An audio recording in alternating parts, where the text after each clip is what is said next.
tarde.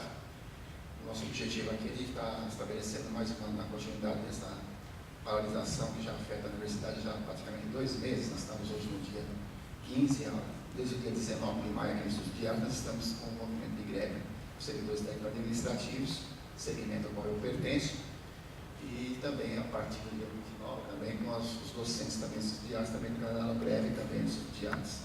E esse movimento se expandiu para a universidade. Nós temos hoje 16 unidades da universidade que estão paradas.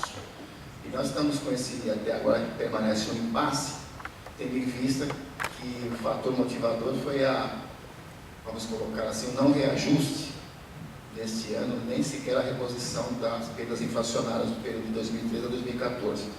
Houve uma reunião, a primeira reunião com o Proesp, no qual o Fórum da CES recebeu como resposta o índice de 0% de reajuste. Isso ele provocou uma grande insatisfação, como seria de se esperar, e na última semana houve um encontro entre o Sintunesp e a Adunesp, no qual a reitora ofereceu um reajuste no vale alimentação de 41,6%.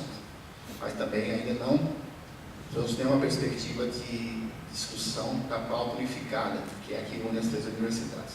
Tendo em vista esses fatos, e já vista também que o governador já decretou oficialmente que não vai aumentar, não vai aprovar nenhum tipo de aumento no repasse do ICMS para as universidades, então eles terão que se adaptar a esse momento crítico, porque nós tivemos aqui a presença do Gianazzi, o deputado Gianazzi, ele conversando conosco, em off, ele também não tinha uma esperança muito grande, mas esperava que houvesse, porque o governador, ele tem maioria na Assembleia Legislativa, 66 deputados no total de 94.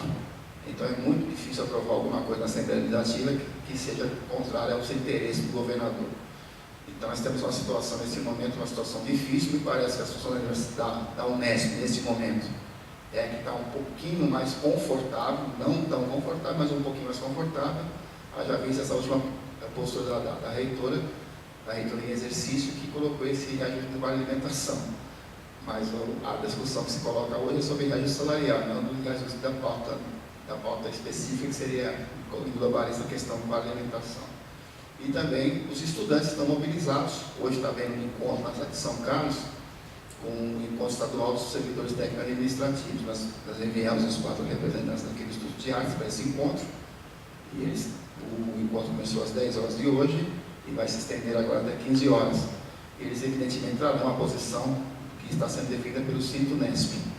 A Adunesp, como foi informado aqui pelo professor Luciano, na segunda-feira vai realizar uma plenária aqui no próprio auditório do Estudo de Artes, também para tomar posições com relação a isso. Mas nós podemos, para mim, dar essa primeira fala aqui, eu diria que essa greve, entre todas as que eu já acompanhei, estou na Unesp desde 2001, esta é aquela que está recebendo o maior respaldo, pelo menos até da própria reitoria da universidade. Tanto do reitor da universidade como do reitor da Unicamp, considera a greve legítima por esse momento. E o impasse está totalmente na USP nesse momento. Então nós temos que tomar uma decisão aqui, a demanda acabou a Copa, já não tem mais esse fator aí que, de certa forma, desviava a atenção. Então, evidentemente que essa greve das universidades é um tema muito importante que vai agora, nós podemos esquecer que daqui a 2 meses, praticamente, nós teremos eleições aqui. Então, isso aí pode ter um impacto também nessas eleições. Então, a gente está abrindo aqui debates porque a gente tem um interesse muito grande de discutir esse assunto, chamado arte e política, que é o tema desta tarde. E isso estão relacionados, porque fazer arte também é uma forma de fazer política. E eu vejo que nós, aqui na universidade, nós temos um amplo espaço para discussão, para reflexão de todos esses movimentos sociais que estão acontecendo. E nós trazemos então essa tarde aqui, convidamos aqui o professor Dr. José Leonardo Nascimento, que está aqui presente, o professor Dr. Luciano, e nós vamos começar esse debate agora. Vou passar aqui a palavra primeiramente ao professor José Leonardo, que irá explanar aqui um pouquinho discorrer sobre a questão da arte e política, principalmente relacionada a essa questão que nós estamos vivendo neste momento aqui nessa greve nas 3 universidades públicas estaduais paulistas.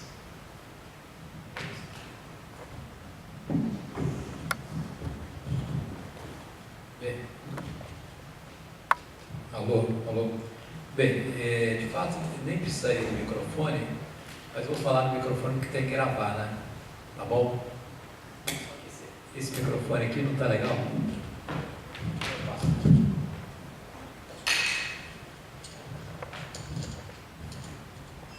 Bem, bom.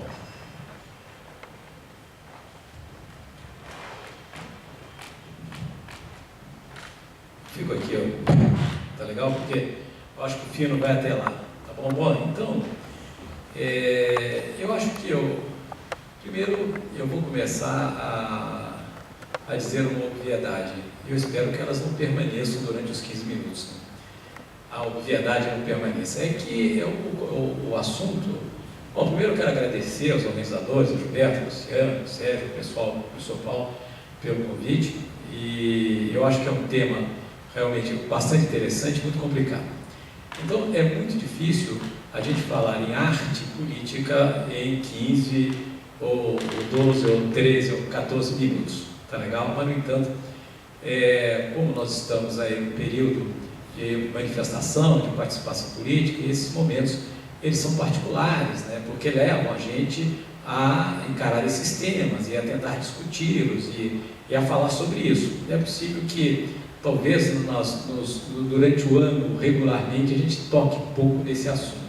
A gente fica ali meio premido pelo programa das disciplinas e a gente acaba tocando muito pouco nesses assuntos que são realmente essenciais. Embora, como é complicadíssimo, é muito difícil resumir em 15 minutos ou discutir em 15 minutos a relação entre arte e política. Porque não se trata apenas, digamos, de arte e política, em duas instâncias separadas. A gente podia falar em arte, podia falar em política, e realmente não pensar, e poderia não pensar em nenhum vínculo entre o essencial, pelo que eu percebo, é justamente ver a inter-relação, quer dizer, as relações mútuas entre essas duas esferas, não é isso? É isso, no final, que seria essencial. A gente poderia falar em arte, depois falar em política e tal. É fácil falar em arte, é fácil falar em política, o que é difícil, realmente, é ver o vínculo entre essas duas instâncias. É aí que realmente as coisas se complicam, não é isso? Bom,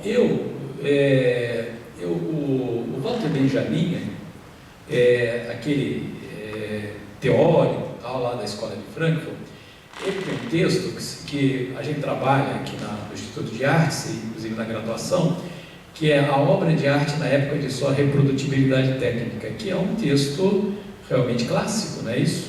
E o Walter Benjamin, ele termina esse texto com uma frase, oi, tudo bem? É uma frase muito interessante. Ele diz o seguinte, que os movimentos fascistas, os fascismos, tal, não só o fascismo alemão, mas o fascismo em geral, eles haviam estetizado a arte, aqueles grandes cortejos, tal, aquelas multidões pensadas previamente, né, aqueles espetáculos noturnos, etc., sobretudo o nazismo, o fascismo alemão. E ele dizia o seguinte: para a gente resistir à estetização da arte, nós devemos, aí nesse caso, politizar. Para a estetização da política, eu acho que eu usei uma expressão errada, porque ele disse que o fascismo, ele estetizou a política, e agora a reação seria a politização da arte. Como é que a gente resiste à estetização da política? Politizando a arte. Estetizar a política, a gente politiza a arte. Quer dizer, um texto e aí do Walter Benjamin, que é aquele teórico lá da Escola de Frankfurt. Então, a gente tem diversas maneiras de pensar efetivamente essa relação. Eu não estou querendo absolutamente academizar o debate, tá legal? A pior coisa que poderia acontecer agora é a gente entrar aí daquele veso muito acadêmico, etc. Tal. Mas eu vou fazer um recuo histórico muito longo. Não, a minha apresentação vai ser curta. Então, eu quero dizer que o recuo histórico que vai ser longo, tá bom? Eu vou voltar bem lá atrás, mas não por razões acadêmicas. Depois eu vou justificar porque eu vou realmente voltar lá nos passados, no primórdio, na primeira vez que se tem notícia em que uma determinada civilização, uma cultura, distinguiu um conjunto de objetos aos quais eles deram o nome de arte. Tá legal? Pela primeira vez que isso aconteceu Opa! Tudo bem? A primeira vez que efetivamente isso aconteceu, tá certo? E foi e foi na Grécia Antiga, na cultura grega. Então, pela primeira vez, um conjunto de objetos, que mais tarde foram designados como objetos artísticos. A gente sabe que a palavra arte não é inclusive uma palavra grega, arte é uma palavra latina, quer dizer técnica, é uma tradução de um termo grego que significa técnica. Quando os romanos traduziram a técnica grega, eles deram o nome de arte, e arte tem esse significado que nós damos agora, só a partir do século XVIII, tá certo? Embora eu vou utilizar o termo, eu vou utilizar aqui nesses 8 minutos, são poucos minutos, né? O termo de uma maneira anacrônica, porque a gente, como nós estamos conversando com contemporâneos, nós entendemos o que significa esse termo arte, né? Bom, o que ocorre é que, portanto, a primeira vez que a beleza foi definida também, pelo que a gente tem conhecimento, foi também na cultura grega, na civilização grega, lá do século V a.C. Agora, o curioso é que, ao mesmo tempo que os caras começaram a definir a arte, eles associaram, ela já aparece associada à política. Eu vou dar um exemplo rápido, tá? Eu falei que não quero academizar, mas eu fico falando desses caras, eu fico extremamente preocupado, tal, de ficar muito fora do debate, lá no início da filosofia grega. Mas, por exemplo, o Aristóteles, como todo ser humano, tinha suas obsessões. O Nelson Rodrigues dizia que ele não era nada sem as suas obsessões. Se tirar as nossas obsessões, nossos temores, nossas angústias, tal, a gente não fica em pé, a gente vira saco vazio. E até um grande filósofo como Aristóteles tinha suas obsessões. E qual era a obsessão do Aristóteles? Ele tinha a seguinte obsessão: ele se perguntava sobre aquilo que nos distinguia dos deuses e dos animais. Era uma pergunta muito aristotélica, tá legal? Nós não somos divindades, não é isso? Então, nós somos efetivamente animais, mas alguma coisa que nos distingue também dos animais, tá certo? Nós não somos, portanto, ele vai definir o que nós somos, nós, seres humanos, entre os deuses e os animais. E aí, na política, que ele é belíssimo, tal, todo mundo sabe, que ele vai nos definir como animais políticos, não é isso? É o zoon politikon. Zoon é o animal, e zoon, nós somos animais políticos. Não pelo fato de que nós somos gregários, as abelhas são muito mais gregárias que a gente, mas nós temos alguma particularidade, né?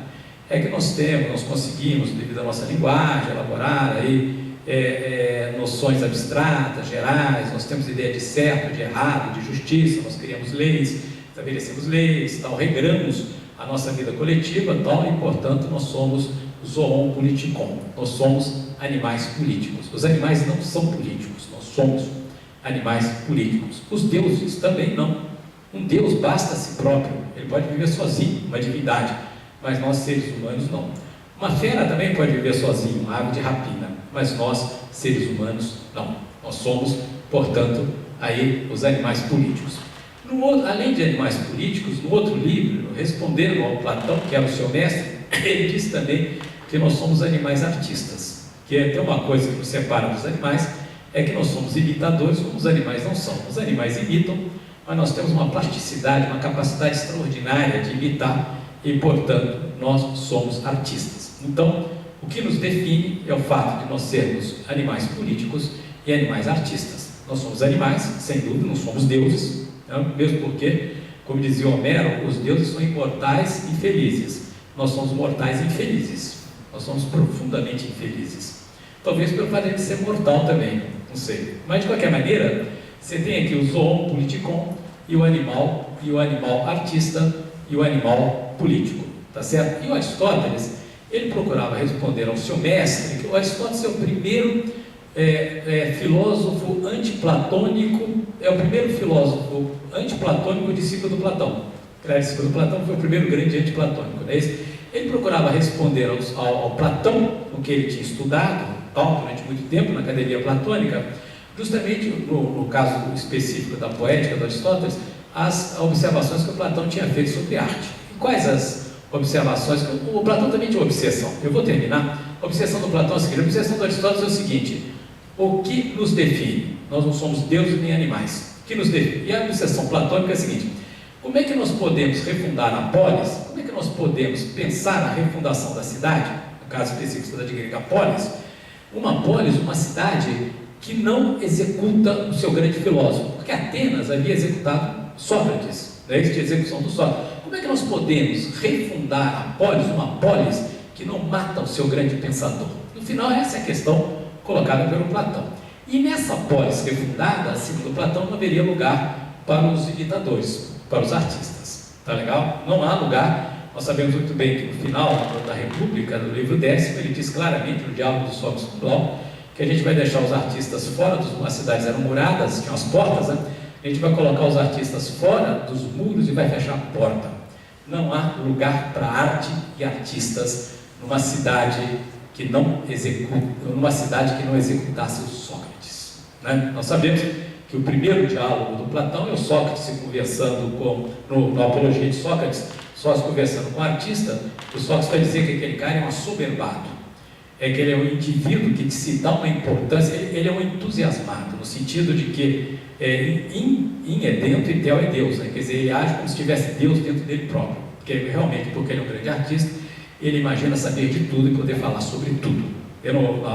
A série Apologia de Sócrates, etc. Já tem o encontro do Sócrates com o artista. Pois bem, o que ocorre é que, eu vou terminar, quantos minutos eu tenho? Estou com 5 minutos, então ainda estou com 5 minutos, portanto, ainda tenho 10 minutos. Então é o seguinte, olha, eu vou voltar à contemporaneidade, eu estou fazendo esse recuo, espero que esse recuo faça sentido, tá bom? Então, o que ocorre é o seguinte, por que não há lugar na polis refundada, aquela que não executaria o Sócrates, e não vai executar o seu grande filósofo, como a cidade de Atenas, a democracia ateniense, ela executou o Sócrates. Bom, nessa polis refundada, qual vai ser a característica, o traço político dessa polis refundada? Vai ser, como nós sabemos, o Platão é o filósofo rei. A gente vai ter um filósofo que vai ser rei. E o filósofo é um cara que tem compromisso com a verdade, não é isso? Bom, nessa polis em que o filósofo será rei, não há lugar para os imitadores, os seres de imitação. Por quê? É porque não há vínculo estreito entre os seres de imitação, a arte, e os conteúdos filosóficos. Não existe, tal, aquelas críticas platônicas, que eu não vou entrar nela, tal, as famosas críticas, tal, de imitação, de sombra, tal, aquelas histórias lá que no momento não interessam. De qualquer maneira, ele não encontra um vínculo estreito entre os objetos artísticos e os conteúdos filosóficos, tá certo? Mas aí ele vai ter que responder uma questão curiosa, tal. Se não há vínculos estreitos, é porque que os seres de imitação ou os objetos artísticos, eles encontram essa audiência fabulosa no interior da cidade. Essa é uma questão, efetivamente, que ele vai colocar, tá bom? Sobretudo, como na realidade você vai ter um filósofo rei, a arte vai ter um papel negativo, aí, justamente por causa desse compromisso que ela tem com a filosofia, com o saber, com o conhecimento. Então, não tem lugar para ela. Ela exerce, está vendo? Ele já faz uma associação com a política. Por que você tem que expulsar a arte? Por que ele nega a cidadania, a arte aos artistas no interior da polis? Por que ele nega? Porque tem uma função política que ele acha que é negativa, não é legal para a atividade política. Então, ele já está pensando a relação arte-política, tanto quanto Aristóteles. Aristóteles não disse que nós somos políticos artistas. É isso daí, o zoon politicon e o animal artista. Bom, só então, para terminar, aí o grande lance, a colocação do Platão é a seguinte: bom, se realmente não há vínculos entre as imitações e o saber, ele poderia deixar esses caras por aí. Não, eles são negativos, eles não são legais. Nós temos por quê? É porque o que eles fazem tem pegada, tem pancada, tá legal? Tem positividade. A função é negativa que eles exercem. Então, se não exercem pelo conhecimento, por que exercem? Exercem por aquilo que Platão vai chamar de um poder de sedução extraordinário que tem esses seres de imitação. Ele fala muito engraçado que na República, é o livro 10 que eu estou fazendo aqui uma síntese, muito rapidamente, ele fala muito em pintura. A crítica dele é mais sobre pintura. Ele fala muito pouco sobre poema épico e teatro trágico, tanto que ele vai utilizar, quando ele for falar nesse mesmo livro sobre literatura, ele vai utilizar uma série de imagens da pintura. Ele vai dizer o seguinte: então, por que é eficaz? Eficaz pela seguinte razão: é porque um escritor, ele colore as suas palavras vêm coloridas. Qual é a paleta do escritor? Qual é a paleta do Homero? Qual é a paleta de um tragediógrafo? A paleta dele é o seguinte: quais são as cores dele? As cores dele são as seguintes: o ritmo, a métrica, não há rima, não havia rima no mundo grego, né? A rima é latina, não há rima no final do verso, mas havia métrica, havia ritmo, etc. Tal. E tem figuras de linguagem, tem metáforas, etc. Tal. É isso. Eles têm esse poder de sedução. Eles seduzem não devido àquilo que eles dizem, mas como eles dizem. Não a respeito daquilo que eles pintaram, mas da maneira como eles pintam. É muito contemporâneo isso. Quer dizer, o Aristóteles vai responder a ele, vai procurar conceder uma cidadania à arte, aos artistas, mas o pensamento do Platão é mais contemporâneo. Quer dizer, os caras têm pegada, não é devido àquilo que eles dizem, mas é a maneira como eles dizem, é como eles apresentam. E aí, justamente, o problema está aí. Tanto que ele vai dizer que ele não quer dialogar, ele só dialoga com os caras, o Sócrates platônico lá na República, ele só dialoga com os artistas se os artistas falarem como gente. Porque se aparecer para dialogar com eles e começar a usar metáforas, dizer, não, acabou, não tem diálogo.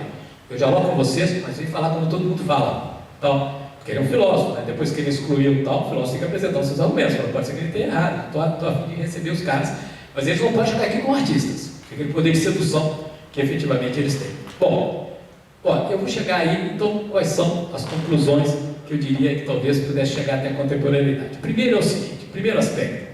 Lá no início da reflexão sobre a arte, da história do Ocidente, a arte não foi considerada como uma atividade insignificante, absolutamente, inócua. Claro que não, ao contrário, ela tem pancada, tem pegada. Para usar uma expressão que seja mais filosófica, ela tem positividade, ela é capaz de produzir realidades. Ele reconhece isso. Tá? Todo mundo sabe que nas faculdades de filosofia, quem trabalha com estética está numa situação horrível, porque nas faculdades de filosofia, propriamente dita, eles falam que estética é perfumaria, que não tem a mínima importância, né? Não é, José? Tem esse termo. Trabalhar com estética no Instituto de Artes é tranquilo, porque aqui é o Instituto de Artes. Mas vai dar, não é, Fabio? Vai dar aula de estética, por exemplo, na faculdade. Eu tenho colegas que trabalham na USP e na Unicamp, eles falam o seguinte, que aquilo ali é perfumaria, os caras, isso aí não tem importância, isso é efetivamente perfumaria. Uma coisa engraçada, que lá no início o cara está dizendo o seguinte, não é perfumaria, esses caras são perigosos, por isso eles têm que ser excluídos.